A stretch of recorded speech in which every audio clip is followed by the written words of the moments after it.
नमस्कार विद्यार्थी मित्रांनो, मी GS सिंगोले, माझी शाळा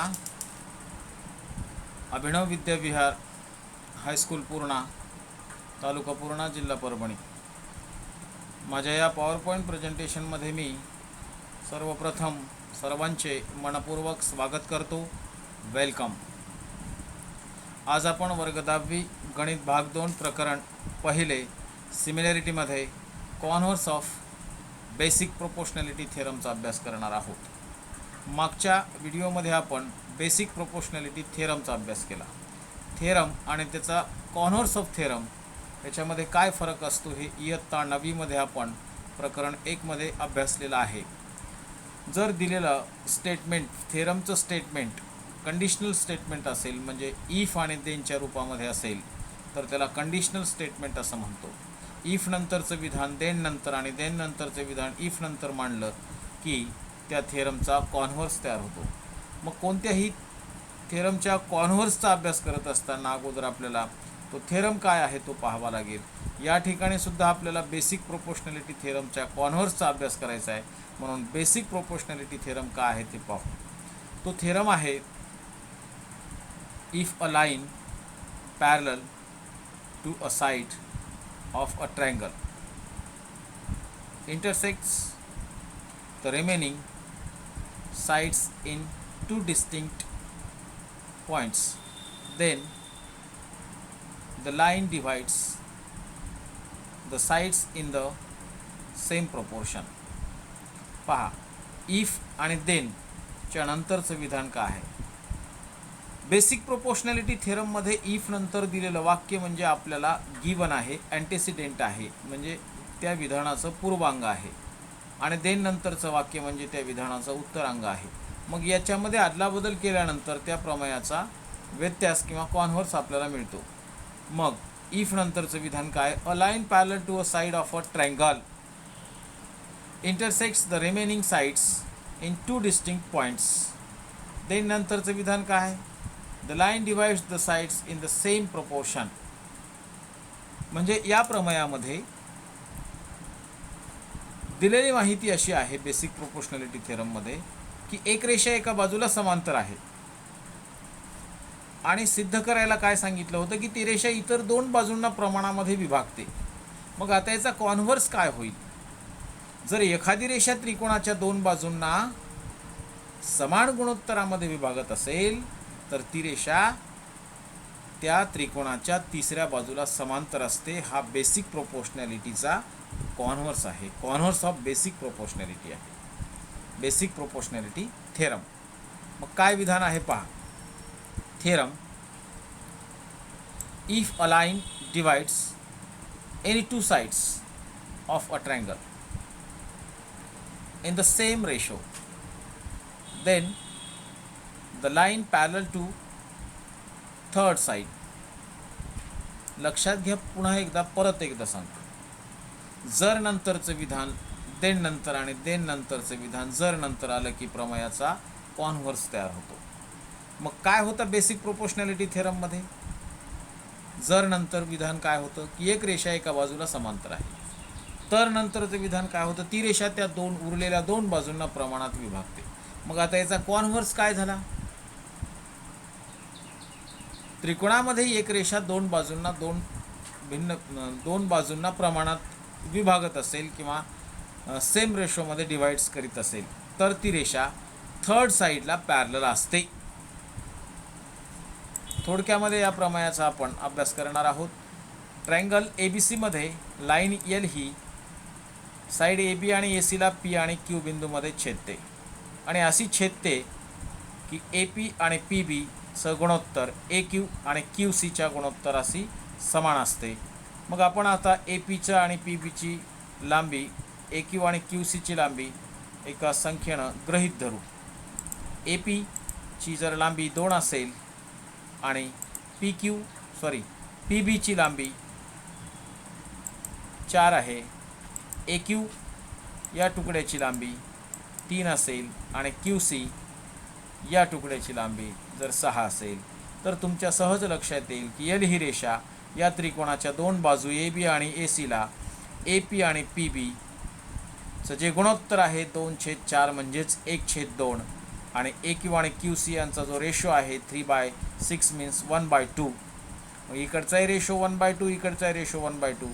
चा अर्थ असा होतो की A P upon P B is equal to A Q upon Q C.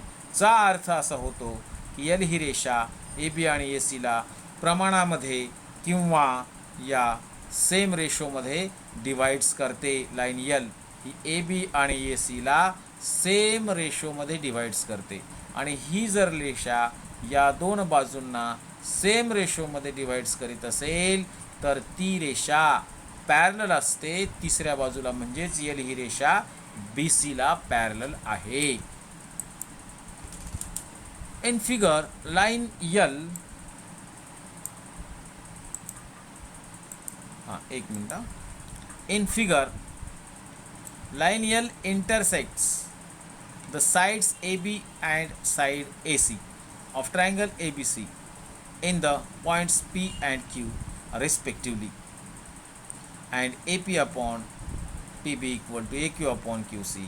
Hence, line L is parallel say BC. पहा, जर या त्रिकोणामध्ये AP अपॉन PB आणि AQ अपॉन QC हे रेशो समान असतील तर ही एल लाईन, ही जी एल लाईन आहे ती बी सीला पॅरलल असते. या प्रमेयाच्या सिद्धतेचा प्रयत्न करा. नाही आले तर मला कमेंट बॉक्समध्ये कळवा. आपण नंतर पुढच्या पिरियडमध्ये याची सिद्धता पाहू. नेक्स्ट, आता बेसिक प्रोपोर्शनॅलिटी थेरम आणि converse of basic proportionality theorem कसा वापरायचा याच्यासाठी आपण थोडंसं बेसिक प्रोपोर्शनॅलिटी थेरम आणि converse of basic proportionality theorem काय आहे त्याचा परत एकदा विचार करू. ट्रायंगल ए बी सीमध्ये एल ही रेषा ए बी आणि ए सीला पी आणि क्यूमध्ये छेदते आणि ही रेषा बी सीला जर समांतर असेल तर A P upon P V equal to A Q upon Q C हे बेसिक प्रोपोर्शनॅलिटी थेरमचं विधान आहे. If line L is parallel B C side B C then A P upon P B equal to A Q upon Q C. यालाच काय म्हणायचं, bye basic proportionality theorem. आणि त्याचा converse काय होता पहा. ए पीची लांबी 2 असेल, पी बीची लांबी 4 असेल, ए क्यूची लांबी 3 असेल आणि क्यू सीची लांबी जर 6 असेल तर मागच्याच स्लाईडमध्ये आपण पाहिलं की A P upon P B बरोबर A Q upon Q C असेल तर लाईन एल ही बी सीला पॅरलल असते. If A P upon P B equal to A Q upon Q C then line L is parallel side BC by converse of basic proportionality theorem. तर त्याच्यावर आधारित असणाऱ्या एक्झाम्पलचा अभ्यास करू. Example number 1. In triangle A B C line D E parallel B C if D B equal to 5.4, A D equal to 1.8, E C equal to 7.2, find A E. Figure दिलेली असेल तुम्हाला. ट्रायंगल ए बी सी दिला आहे, एक segment दिला आहे D E, हा parallel आहे बी सीला आणि ए ई या सेगमेंट या डी ई सेगमेंटमुळं ए बीचे आणि ए सीचे 2 तुकडे झालेत. एक झाला ए डी, हा किती आहे 1.8. ए डीची लांबी इथं आपण घेऊ आकृतीमध्ये 1.8. कोणताही भूमितीमधला प्रश्न सोडवत असताना, एक्झाम्पल सोडवत असताना दिलेल्या आकृतीमध्ये जर आपण ही दिलेली माहिती ठेवली तर अनेक म्हणजे जो प्रश्न विचारला आहे तो कसा सोडवायचा याचा मार्ग आपल्याला अनेक वेळा सापडतो. म्हणून ए डीची लांबी 1.8 या आकृतीमध्ये घेतली. तसंच डी बी या रेषाखंडाची लांबीसुद्धा आपण आकृतीमध्ये ठेवू. काय आहे 5.4. त्यानंतर ई सी या खालच्या ई सी या रेषाखंडाची लांबी दिलेली आहे, ती आहे 7.2, ही या आकृतीमध्ये घेतली. आता आपल्याला जो प्रश्न विचारला ए ईची लांबी काढा. ए ई या रेषाखंडाची लांबी A E is equal to question mark दिलेला आहे. मग ए डी आणि डी बी या 2 रेषाखंडांची लांबी माहीत आहे. ए ईची लांबी विचारली आणि ई सीची लांबी माहीत आहे. तुमच्या सहज लक्षात येईल की या 4 रेषाखंडापैकी कुठल्याही एका तुकड्याची लांबी जर आपल्याला काढायची असेल आणि इतर 3 रेषाखंडांची लांबी दिली असेल आणि हा डी ई या बी सी बाजूला पॅरल असेल तर बेसिक प्रोपोर्शनॅलिटी थेरमचा आधार घेऊन आपण ते फॉर्म्युला मांडून या ए ईची लांबी सहज मिळवू शकतो. चला तर मग सोल्युशनमध्ये in triangle A B C segment D E parallel B C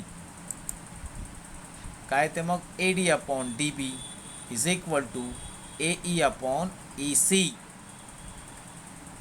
by B P T theorem. आता इथं व्हॅल्यू ठेव. ए डीची व्हॅल्यू किती आहे 1.8, डी बीची व्हॅल्यू 5.4, ए ईची व्हॅल्यू काढायची म्हणून ए ॲज इट इज घेऊ. ई सीची व्हॅल्यू आहे 7.2. आता याचा cross multiplication therefore A E 5.4 into A E is equal to 1.8 into 7.2. Next स्टेपमध्ये काय येईल A E therefore A E is equal to 1.8 into 7.2 divided by 5.4. आता हे 1.8 आणि 5.4 याच्यातले पॉईंट जर काढून टाकले तर 18/54 येते. 18 1 जा 18 अँड 18 3 जा 54. आता 3नं 7.2ला डिवाइड केलं तर 3 2 जा 6 आणि रिमेनिंग 1 इज 12 मीन्स 3 4 जा 12 मीन्स 2.4 येईल. 3 1 जा 3 and 7.2 divided by 3 is 2.4. 2.4 into 1 is 2.4 means value of AE, last answer value of AE is equal to 2.4 centimeter. अशा प्रकारे आपण या त्रिकोणामध्ये जर एक रेषाखंड किंवा रेषा एका बाजूला समांतर असेल आणि त्यापैकी कुठल्याही 3 तुकड्यांची लांबी दिली आणि एकाची जर लांबी काढायची असेल तर बेसिक प्रोपोर्शनॅलिटी थेरमचा वापर करून आपण त्या विचारलेल्या एका रेषाखंडाची लांबी आपण मिळवू शकतो. ज्यापैकी कोणत्याही एका रेषाखंडाची ए ईची सुद्धा लांबी तुम्हाला विचारतील, डी बीची विचारतील किंवा ए डीची विचारतील, पण उरलेल्या 3ची लांबी दिली जाईल. असा एक सरळ प्रश्न असतो परीक्षेमध्ये 2 मार्काला. Example number 2. In figure A dash D dash C and B dash E dash C seg DE parallel side AB if AD is equal to 5, DC equal to 3 and BC equal to 6.4 then find BE. आकृतीमध्ये पहा triangle ABC मध्ये ABC मध्ये काय सांगितलं DE parallel AB म्हणजे इथं कुठंतरी DE आहे. DE पॅरलल आहे AB ला. याच्यामध्ये दिलेली लांबी AD ची लांबी किती आहे पहा इकडे लक्षात घ्या 5 घेतली AD. त्यानंतर ही DC या DC ची व्हॅल्यू आहे 3.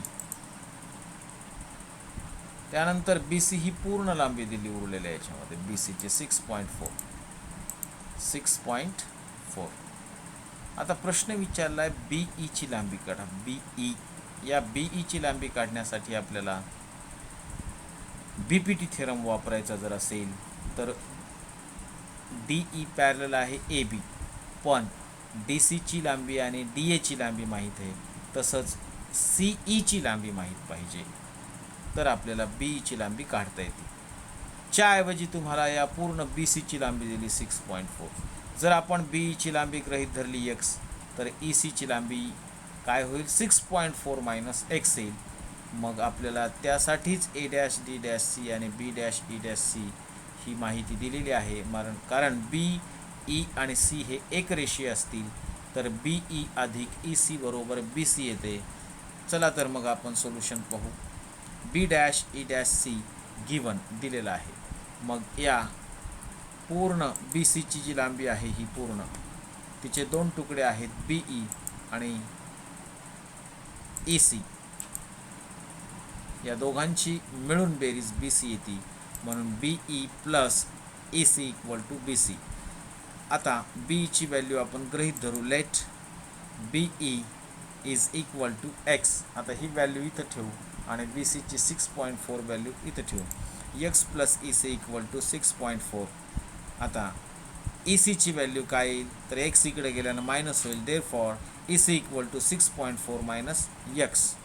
आता बीईची व्हॅल्यू एक्स आहे आणि ईसीची व्हॅल्यू 6.4 मायनस एक्स आहे, म्हणजे एक्सच्या रूपामध्ये मिळाली. आता बीपीटी थेरम वापरून आपण एक इक्वेशन तयार करू. इक्वेशन विथ वन व्हेरिएबल होईल, त्याच्यात एक्स व्हेरिएबल असेल आणि एक्सची व्हॅल्यू मिळाली की बीईची व्हॅल्यू आपल्याला मिळाली. Now in triangle ABC seg DE parallel side AB, AD upon DC equal to BE upon AC. आतापर्यंत ट्रायंगल आपल्याकडं उभा दिला होता, पण आता ट्रायंगल थोडासा आडवा दिलेला आहे, म्हणजे या AB बाजूला DE ही रेषाखंड पॅरलल आहे. तसं आपण या शिरोबिंदूपासून सुरुवात करतो. CD upon DA equal to CE upon EB. च्याऐवजी तुम्ही असं जरी लिहिलं तरी प्रॉब्लेम नाही. AD upon DC equal to BE upon EC. A पासून जर सुरुवात केली तर इकडून बी पासून करावी, नाहीतर काही विद्यार्थी काय करतात, AD upon DC equal to EC upon EB. हे रेशो चुकीचा होतो. घेताना या C शिरोबिंदूपासून असं जा आणि इकडून परत C शिरोबिंदूपासून या, किंवा ए पासून असं या आणि मग इकडून बी पासून परत C कडे या. C कडून जा किंवा C कडं या, म्हणजे जो कॉमन शिरोबिंदू आहे च्याकडं या किंवा च्याकडून जा, दोन्हीपैकी कुठलाही एक मार्ग तुम्ही वापरू शकता. आपण या एक्झाम्पलमध्ये AD upon DC equal to BE upon EC हा मार्ग वापरला, आणि याचं कारण आहे बाय बेसिक प्रोपोर्शनॅलिटी थेरम. आता इथे याची व्हॅल्यू ठेवू. ADची व्हॅल्यू 5, DCची व्हॅल्यू 3, एक्सची बीची व्हॅल्यू एक्स आणि ECची value 6.4 minus X. Cross multiplication जर आपण केलं तर 3 into X and 5 into 6.4 minus X. Therefore 3 into x equal to 5 into 6.4 minus x. 3 into x is 3x. 5 into 6.4 6 पंचे 30 आणि हे पॉईंट 20 म्हणजे 2 32 32. 5 into 6.4 is 32 minus 5x. Therefore 3x is equal to 32 minus 5x. 5x इकडे आणला, 3x plus 5x equal to 32, and 3x plus 5x is 3x plus 5x is 8x equal to 32, and x is equal to 32 by 8, and 8 ones are 8 and 8 fours are 32, and last answer x is equal to 4. and x कशासाठी घेतला होता आपण, x is BE, आणि विचारलं काय होतं, value of BE means therefore BE is equal to 4. Example number 3. In triangle PQR, PM is equal to 15, PQ is equal to 25, PR is equal to 20, NR is equal to 8. State whether line MN is parallel to side QR given reason. आता एक प्रश्न असा विचारला आहे, थोडासा उलट विचारला. आतापर्यंतच्या दोन्ही प्रश्नामध्ये एक रेषाखंड एका बाजूला पॅरलल दिला होता आणि 3 रेषाखंडांची लांबी दिली होती आणि एका रेषाखंडाची लांबी विचारली होती. आताच्या या प्रश्नामध्ये 4 रेषाखंडांची लांबी दिली आणि प्रश्न विचारला आहे की MN हा रेषा किंवा लाईन ही QR ला पॅरलल आहे का. मग तुमच्या लक्षात यायला पाहिजे का हा बाय कॉन्व्हर्स ऑफ BPT थेरमवर डिपेंड आहे. मग दिलेली आकृती तुम्हाला प्रश्नामध्ये दिलेली असेल. PQR MN हा रेषाखंड या PM, MQ, PN आणि NR ला समान गुणोत्तरात विभागतो का, याचा आपण पाहायचं. आणि MN जर या PQ आणि PR ला समान गुणोत्तरात विभागत असेल तर MN हा QR ला समांतर असतो.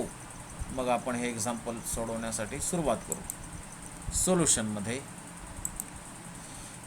MP ची लांबी दिली. MP किती दिला आहे, 15.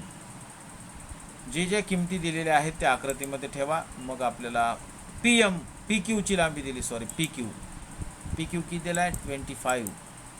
पामधून घेतो मी हा पूर्ण असल्यामुळे. त्यानंतर तुम्हाला PR ची लांबी दिली. PR किती दिला, PR ची व्हॅल्यू 20 आणि हा खाली NR ची व्हॅल्यू दिली 8.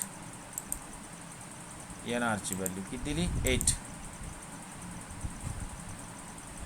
आपल्याला व्हॅल्यू कोणत्या माहीत पाहिजे, पी एम आणि एम क्यू, पी एन आणि एन आर माहीत पाहिजे. पण आपल्याला इथे दिल्यात कोणत्या, पी एम आणि पी क्यू पूर्ण, पी एन नाही दिली, पी आर दिली आणि एन आर दिली. पण आपण इथं एम क्यूची व्हॅल्यू सहज काढू शकतो आणि पी एनची व्हॅल्यूसुद्धा सहज काढू शकतो, कारण या फिगरमध्ये पूर्ण पी क्यू 25 आहे, पी एम 15 आहे, म्हणजे एम क्यू येते 10. आणि तसंच इकडच्या बाजूला हा पूर्ण पी आर 20 आहे, एन आर 8 आहे, म्हणजे पी एन किती 12. मग ते सुरुवातीला आपण सोडू. ते सोडवण्यासाठी हे 3 बिंदू एक रेषे आहेत, म्हणून पी एम अधिक एम क्यू बरोबर P Q, P dash M dash Q, P M plus M Q equal to P Q. याचं रिझन आहे P dash M dash Q. आता याची व्हॅल्यू ठेवू. एम पी एमची value 15, M Q as it is, P क्यूची value 25, and M Q is equal to 25 minus 15 and M Q is equal to 10. पहा M क्यूची value आली 10. तसंच इकडं P N plus N R equal to P R,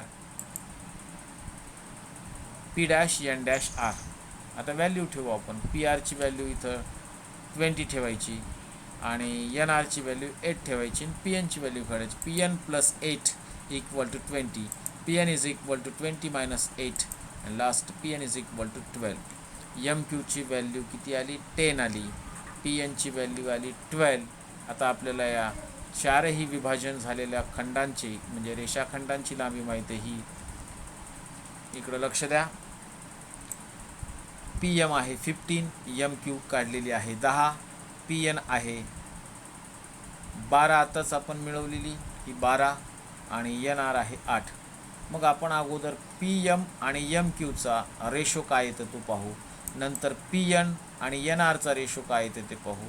हे दोन्ही ratio जर समान आले म्हणजे P M upon M Q equal to P N upon N R जर आला तर एम एन ही क्यू आरला समांतर आहे आणि त्याचं रिझन आहे by converse of B P T theorem. पहा now P M upon M Q हा ratio, P M upon M Q equal to value of P M is 15 and value of MQ is 10, means 15 by 10.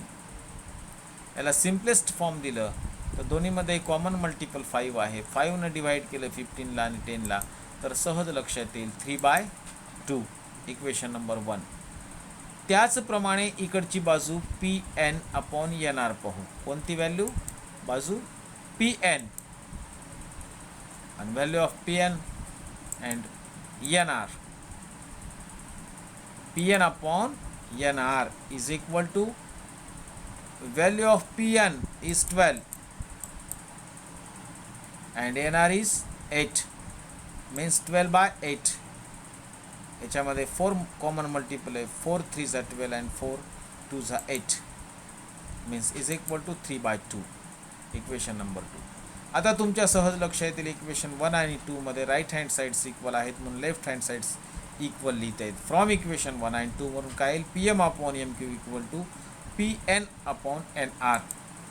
From equation 1 and 2 P M upon M Q is equal to P N upon N R.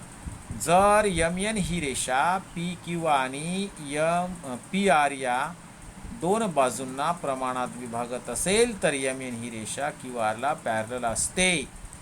Therefore line M N is parallel Q R. त्याचं reason आहे by converse of B P T theorem. आपण हा video मन लावून ऐकला आणि यानंतर आपण काही प्रॅक्टिससाठी एक्झाम्पल मी देतो होमवर्कमध्ये. प्रॅक्टिस सेट 1.2 मधले एक्झाम्पल सोडवावे जे बी पी टी आणि कॉर्नर्स ऑफ बी पी टीवर आधारित आहेत असे. आणि उद्याच्या पिरियडमध्ये आपण ॲप्लिकेशन ऑफ बी पी टीचा अभ्यास करू, म्हणजे पुढच्या व्हिडिओमध्ये तुम्हाला ते पाहायला मिळेल. आपण हा माझा व्हिडिओ मन लावून ऐकला त्यामुळे मी सर्वांचे मनपूर्वक आभार मानतो. धन्यवाद, थँक्स. करोना महामारीचं संकट अजून संपलेलं नाही विद्यार्थी मित्रांनो. विनाकारण घराबाहेर निघू नका आणि सुरक्षित राहा, घरीच राहा. Stay home, stay safe. धन्यवाद.